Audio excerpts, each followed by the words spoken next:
Olá, seja bem-vindo ao Senar RioCast. Eu sou Maíra Salsa, analista de comunicação do Senar Rio. E nesta edição do programa, recebemos Cláudio Capeschi. Ele é pesquisador da Embrapa Solos. A Embrapa é a empresa brasileira de pesquisa agropecuária. Eu gostaria de agradecer a sua presença e que você se apresentasse aos nossos ouvintes. Olá, pessoal. É um prazer estar aqui, com essa conversa com vocês pelo Senar. Eu sou engenheiro agrônomo, formado em 1983 pela Universidade Federal Rural. Sou pesquisador da Embrapa Solos, na área de manejo e conservação de solo, recuperação de área degradada e educação em solos. O meu papel é voltado para as práticas conservacionistas, desenvolvimento, aplicação disso na área rural, no uso de recuperação de áreas degradadas, principalmente aquelas que sofreram com erosão hídrica, e um trabalho voltado para levar esses conhecimentos técnicos científicos numa linguagem mais informal para as escolas.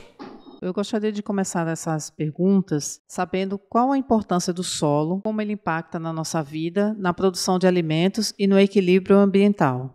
Olha, a gente pode dividir aí, na questão de produção de alimentos e alimentos de qualidade. Para isso a gente precisa ter solos sendo manejados, de forma sustentável. Na produção de água, a água que a gente utiliza no nosso dia a dia, tanto na cidade como na área rural, ela vem da nascente dos rios, que geram os rios de onde a gente retira essa água, ou dos poços artesianos, ou dos poços comuns. Então, aí nós já temos alimentos, água, o próprio material que a gente usa para a construção das casas, tijolo, telha, a própria rocha, brita, cimento, tudo isso está relacionado ao solo. Temos também a energia proveniente aí da cultura da cana, o etanol, a própria vestimenta, a produção de fibras, produção de madeira, então, a criação dos animais. Então, essa coisa assim do solo, ele permeia o nosso dia a dia. O que a gente imaginar, com certeza o solo está relacionado. Existem vários tipos de solo e o Brasil é a prova dessa diversidade. Quais são esses tipos ou classificações e como se dá, digamos assim, essa identidade? Então, a gente pode dizer que o Brasil tem 13 tipos de solo, os principais, não os principais, mas são os 13 tipos que a ciência classificou eles com esses nomes, sendo que eles são diversificados à medida que se estuda as suas características físicas, químicas, biológicas, mineralógicas. Então, eles vão adquirindo separações específicas de acordo com essas características. Então, por exemplo, o latossolo, que é o solo que ocorre em maior quantidade no Brasil, ocupa uma área mais extensa, e, em segundo lugar, o argissolo, eles são super importantes porque eles se encontram nas áreas agrícolas brasileiras. Eles são muito utilizados nesses espaços. Então, esses solos, eles precisam ser conhecidos. Então, são 13 classes que a gente chama, ou pode-se dizer 13 tipos diferentes, e eles são importantes para a gente saber como utilizá-los. Cada um deles tem uma característica que vai orientar o manejo do solo, a irrigação, o plantio, a própria colheita, o tráfego de máquinas.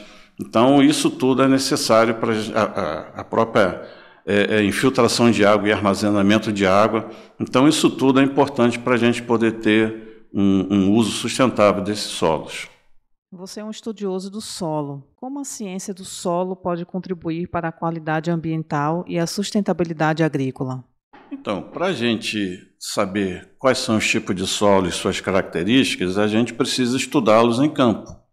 Então, as pesquisas vão a campo, a gente coleta amostra de solo, faz as observações no próprio ambiente, principalmente cor, a estrutura do solo, e alguma dessas informações a gente consegue ampliar a essa diferenciação através de análise de solo, tanto da parte física, da parte química, né? Por exemplo, os níveis de nutrientes, possibilidade de níveis tóxicos de determinados elementos, a questão do pH, como que esses elementos estão armazenados dentro do solo, dependendo do tipo de argila, né, da quantidade de matéria orgânica.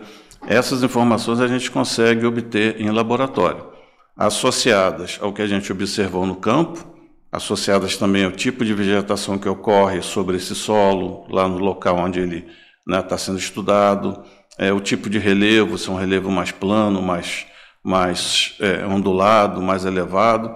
Então, são um monte de características que a gente, associando o que está no campo com o que está no laboratório, nos permite utilizá-lo da melhor maneira possível.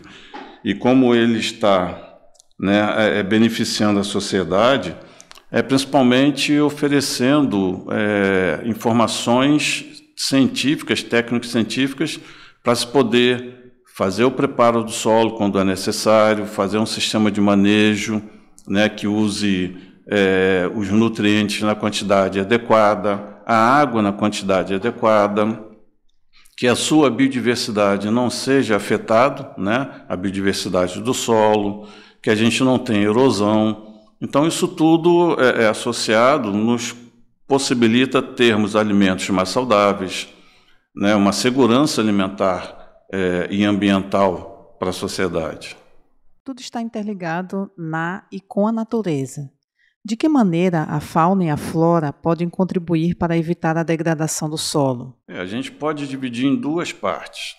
A primeira, que é essa atividade biológica, e a gente está falando aí da fauna e da flora, né? A fauna nós temos, por exemplo, que todo mundo conhece, minhoca, formiga, o próprio cupim, né? Outros insetos, como a baratinha do solo, temos também o gongolo. Então, dá uma série de organismos que trabalham decompondo essa matéria orgânica, né? As folhas das árvores, os próprios restos de cultura, né, das lavouras, eles, quando caem ao solo após a colheita, eles são decompostos por esses organismos, inclusive os micro-organismos, fungo, bactéria, actinomiceto.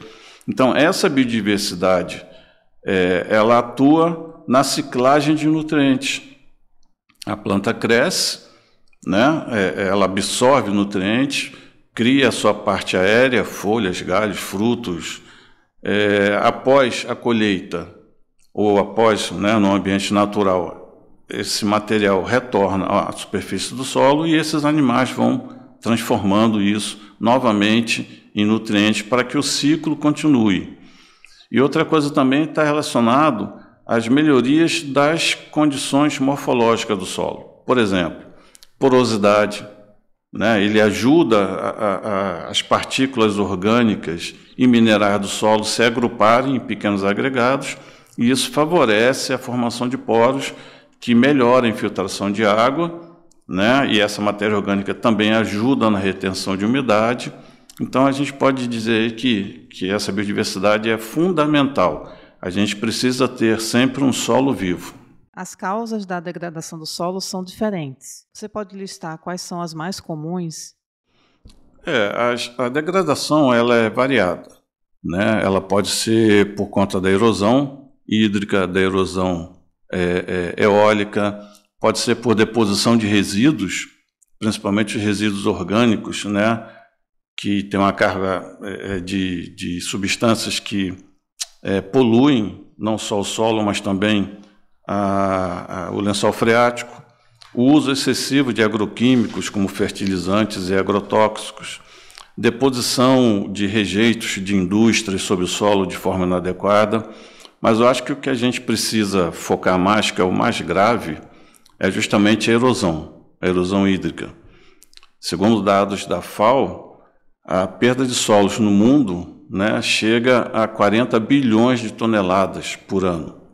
No Brasil, a gente tem algo em torno aí de quase 1 bilhão de toneladas de solo sendo perdido, solo que foi levado embora da sua área de formação, né, lá da lavoura do agricultor, para dentro de rios, para dentro de córregos, açudes, os reservatórios hidrelétricos, né, o próprio entulhamento das várzeas, recobrindo solos férteis. Então, esse realmente é o problema mais grave que a gente tem, a erosão hídrica. Para ficar mais claro aos nossos ouvintes, o que causa a erosão hídrica? A erosão hídrica ela é causada principalmente, né, pelo impacto da gota da chuva sobre um solo descoberto. O que é um solo descoberto? Um solo sem vegetação, um solo sem cobertura morta, né, resíduos de palhada.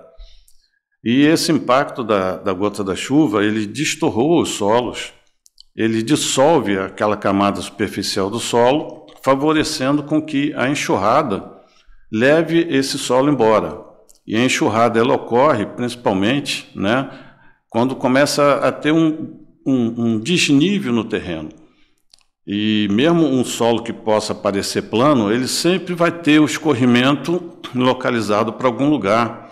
E quando esse escorrimento, né, ele se transforma em sulco, abrindo um buraco maior no solo, a água ali começa a ganhar velocidade, intensidade, podendo até chegar à formação de vassourocas.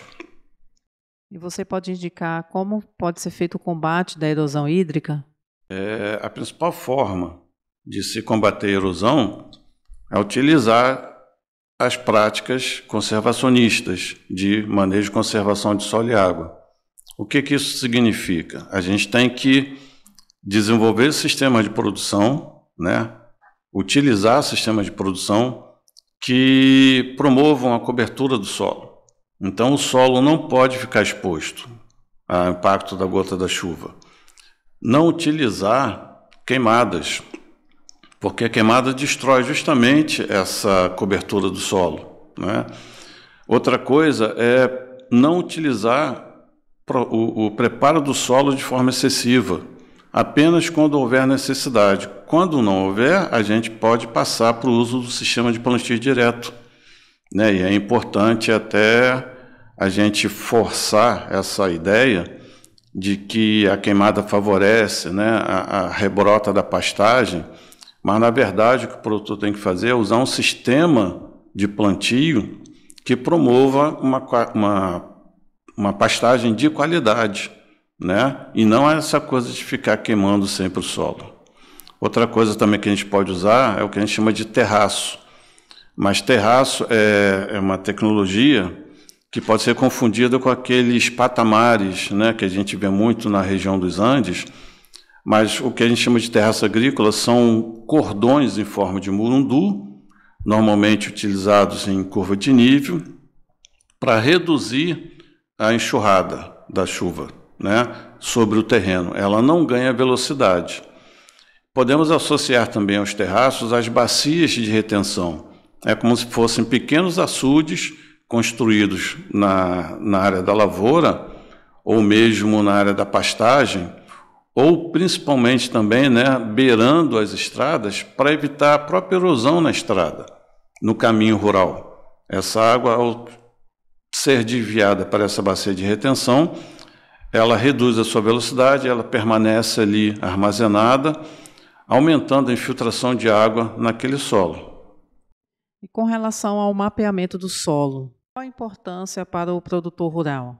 Então, como eu falei, os solos eles apresentam características diferentes. Uma delas é a profundidade. Tem solos mais profundos, solos mais rasos, solos que estão compactados, né, naturalmente ou pelo uso na agricultura, solos que têm uma maior quantidade de nutrientes, outros que já são mais pobres, solos com pH mais ácido, solos com pH mais básico. Então, a identificação e a localização desses solos em um mapa, é o que a gente chama de mapeamento, é importante para nortear o uso desses solos, não só pelos agricultores, mas como qualquer outra pessoa, né, uma instituição que queira dar um uso adequado a esse solo, né? Então, o agricultor, tendo essas informações por meio de um mapa, ele consegue já saber qual a melhor área que ele pode ter para plantar, de repente, uma cultura perene, uma cultura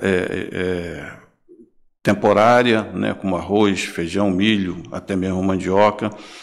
Então, essas informações são primordiais. Esses solos também, alguns têm característica de armazenar mais água no seu interior, outros já têm uma deficiência maior, como os solos arenosos.